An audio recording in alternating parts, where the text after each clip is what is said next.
किशोर अवस्था में पोषण वाला हमारा चैप्टर चल रहा था। इसका सेकंड पार्ट आप लोगों के सामने मैं लेके आई हूँ। और ये इस लेसन के अंदर हम पढ़ेंगे कि किशोर अवस्था की जो दैनिक आहार की आवश्यकता होती है वो क्या है हमारी। तो इसमें दैनिक आवश्यकता है जो संतुलित आहार एक किशोर व्यक्ति के लिए आवश्यक होता है, उसके बारे में हम इस लेसन के अंदर देखेंगे। कल हमने शारीरिक आवश्यकता देखी थी और शारीरिक परिवर्तन देखे थे जो एक किशोर व्यक्ति के अंतर्गत देखे जाते हैं। तो इस यहाँ पे मैं एक तालिका लेके आई हूँ जो एक किशोर व्यक्ति की जो कि 13 से 18 वर्ष का है, और उसके लिए ये संतुलित आहार तालिका बताई गई है। इसमें जो अनाज की मात्रा है वो एक किशोर के लिए तो 420 ग्राम प्रतिदिन की आवश्यकता होती है, जबकि एक किशोरी के लिए 300 ग्राम की आवश्यकता होती है। हमने अनाज की जो संदर्भ इकाई देखी थी वो 30 ग्राम देखी थी। तो इसका मतलब ये होता है कि 30 को इससे डिवाइड कर दे तो हमें प्रतिदिन की उसकी इकाई का पता चल जाता है कि अनाज की इकाइयाँ कितनी हम ले सकते हैं। जैसे आप 330 से इसको डिवाइड करोगे तो लड़की के लिए तो 10 इकाई हो गया, और लड़के के लिए 11 से 13-14 के करीब है वो इकाई होती है। इसका मतलब ये है कि एक लड़के की आवश्यकता अधिक होती है और एक लड़की की आवश्यकता कम होती है, क्योंकि उसका जो शारीरिक क्षेत्र होता है वो लड़की की अपेक्षा लड़के का ज़्यादा देखा गया है। इसीलिए उसकी जो अनाज की आवश्यकता होती है, अनाज मुख्यतः कार्बोहाइड्रेट का स्रोत होता है, ये आपको पता होना चाहिए। और जो दालें लेंगे, दालें है प्रोटीन का मुख्य स्रोत होता है वेजिटेरियन व्यक्तियों के लिए। तो दालों की जो प्रतिदिन की आवश्यकता होती है वो एक लड़की के लिए और लड़के के लिए दोनों के लिए 60 ग्राम है प्रतिदिन की आवश्यकता, जो कि संदर्भ इकाई है हमारी दाल की कितनी थी, 30 ग्राम थी, और 2 संदर्भ इकाई है वो प्रतिदिन उनके भोजन में होनी आवश्यक होती है। इसी प्रकार से दूध की हमने देखी थी, संदर्भ इकाई है वो 100 ग्राम होती है दूध की संदर्भ इकाई, और 5-5 इकाई है हमारे प्रतिदिन के भोजन में होना आवश्यक होता है। तो इस तरीके से हमने किसी भी एज ग्रुप का व्यक्ति हो, दूध की इकाई है 5 उसके भोजन में होना जरूरी होता है। कंदमूल वाली सब्जियां है, लड़के के लिए 2 इकाई है और लड़की के लिए 1 इकाई यानी 100 ग्राम है। ये इनकी संदर्भ इकाई भी 100 ग्राम ही थी सारी तरीके की सब्जियों की। फल हमारा 100 ग्राम का है, प्रतिदिन 1 फल है वो हर एज के व्यक्ति के लिए ज़रूरी है। यहाँ पर हम किशोर अवस्था की बात कर रहे हैं, तो जो भी ऋतु का फल होता है उसके भोजन में प्रतिदिन 1 फल का होना जरूरी होता है। इसी तरीके से शक्कर है, घी तेल है, दोनों की हमने जो संदर्भ इकाई देखी थी वो 5 ग्राम देखी थी, और लड़के में 35 ग्राम प्रतिदिन वसा की मात्रा है और शक्कर की मात्रा है, दोनों को बताया गया है।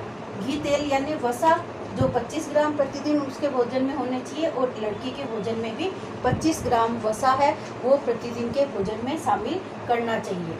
और इसी तरीके से शक्कर की मात्रा है वो 35 ग्राम लड़के के में और 30 ग्राम लड़की में। संदर्भ इकाई इनकी बताई थी मैंने 5 वसा की बताई थी और 5 घी तेल की बताई थी, यानी 5 7 35, 7 इकाई आपको वसा की लेनी है और 5 इकाई है वो आपको घी तेल की लेनी है।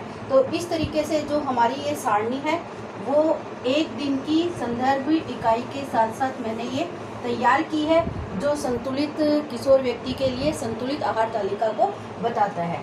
अब ये एक जो मैंने बना रखी है ये किलो कैलोरी के हिसाब से, ये भी बहुत इम्पोर्टेंट है। तीनों के ऊपर भी 1 लाइनर प्रश्न पूछा जाता है। जो वसा की हमने देखा है कि 1 ग्राम वसा का जब हम प्रयोग करते हैं तो उससे 9 किलो कैलोरी है वो 1 ग्राम वसा से प्राप्त होती है। और प्रतिदिन हमें घी तेल की मात्रा कितनी बताई है मैंने, 25 बताई है। तो 25 को आप 9 से मल्टीप्लाई कर दोगे तो ये आपकी किलो कैलोरी प्राप्त होने की इकाई है वो वसा से प्राप्त होने वाली निकल जाती है। इसी प्रकार से जो प्रोटीन है यानी दाल का प्रयोग हमने कितना किया है, यहाँ पे हमने 60 ग्राम किया है और 1 ग्राम से 4 किलो कैलोरी प्राप्त होती है। तो इस तरीके से आप है वो 60 को 4 से गुणा करोगे तो आपको ये प्रोटीन से मिलने वाली कैलोरी प्राप्त हो जाती है।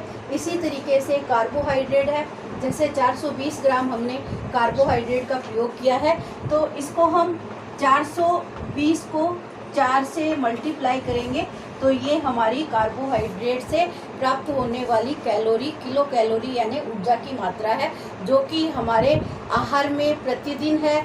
वो एक किशोर व्यक्ति को 2000 से 2100 किलो कैलोरी की प्रतिदिन की आवश्यकता होती है। तो इस बात का हमें ध्यान रखना है कि वसा है, प्रोटीन है और कार्बोहाइड्रेट है, ये कितनी किलो कैलोरी प्रति ग्राम से उत्पादित होती है।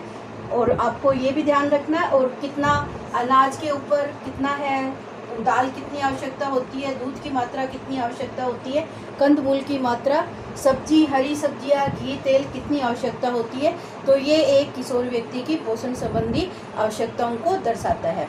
इसके साथ साथ एक प्रश्न आपकी बुक में और इम्पोर्टेंट बता रखा है कि किशोर व्यक्ति का आहार नियोजन करते समय आपको किन किन बातों का ध्यान देना चाहिए। ये आपके हर अवस्था में है।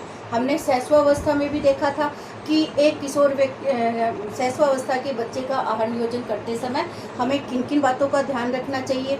बाल्यावस्था का देखा था, अब ये किशोर अवस्था का है। तो किशोर अवस्था की हमें विशेषताओं को ध्यान रखना है कि किशोर अवस्था की विशेषता क्या है। पहली विशेषता है कि इसमें शारीरिक वृद्धि व विकास की गति है वो तीव्र होती है, तो इसको हमें ध्यान रखना है। तो इसका आहार नियोजन करते समय हमें इस बात पे ध्यान रखना है कि किशोर व्यक्ति के आहार में प्रोटीन से संबंधित, क्योंकि प्रोटीन है वो शारीरिक वृद्धि और विकास का कार्य करता है, इसलिए उसके भोजन में प्रोटीन की मात्रा है वो भरपूर होनी चाहिए। इसके साथ साथ हमें ये देखना है कि ये इस एज के व्यक्तियों को चटपटा खाने का मन करता है, इसलिए इस व्यक्ति की एज वाले व्यक्तियों को ऐसा भोजन देना चाहिए जिससे उनकी वो पसंद नापसंद है उसको ध्यान में रखना होगा और उन सारी बातों को वो पूरी करने वाला हो। इस तरीके का आहार आयोजन होना चाहिए। उनके भोजन में रंग रूप विविधता का होना जरूरी है ताकि वो बाहर का भोजन ना खा सके, और बाहर का भोजन खाएंगे तो उनकी जो पोषण संबंधी समस्या है वो आपके सामने आएगी, जैसे मोटापा है, संवेगों से संबंधित प्रतिक्रियाएं देखने को मिल सकती है, क्योंकि उनके संवेग होते हैं वो तत्काल उत्पन्न होने वाले क्षणिक होते हैं, लेकिन तत्काल उत्पन्न होते हैं, इसलिए उनको अगर उनकी मनपसंद भोजन का जब घर में मिलते नहीं है तो उनकी पोषण संबंधी आवश्यकताएं पूरी नहीं होगी और उनके संवेग है वो तीव्र रूप से हमें दिखाई देंगे। तो इस तरीके से बहुत सारे आपके किताब के अंदर बिंदु दे रखे हैं, आप उनको एक बार रीडिंग लगाओगे तो आपको ये बात क्लियर हो जाएगी कि किशोर अवस्था वृद्धि व विकास की अवस्था है, परिवर्तनों की अवस्था है, शारीरिक वृद्धि की अवस्था है। तो इन सारे बिंदुओं को ध्यान में रखते हुए हमें देखना है कि एक तो ये ऊर्जा है, किशोर व्यक्ति को अधिक मात्रा में ऊर्जा की आवश्यकता होती है, इसलिए उनके भोजन में अनाज की भरपूर मात्रा होनी चाहिए, और साथ में ऊर्जा का जो स्रोत होता है वो घी तेल भी होता है। तो ये घी तेल को भी शारीरिक वृद्धि का कार्य ये अधिक करते हैं, इसलिए इनके भोजन में ये भी होना जरूरी है। दोनों का पूरी मात्रा है वो मिलना जरूरी होता है। दालों का इनके भोजन में होना जरूरी होता है और दूध इनके भोजन में ये जरूरी है, तभी इनका जो शारीरिक विकास है वो अच्छे तरीके से हो सकता है।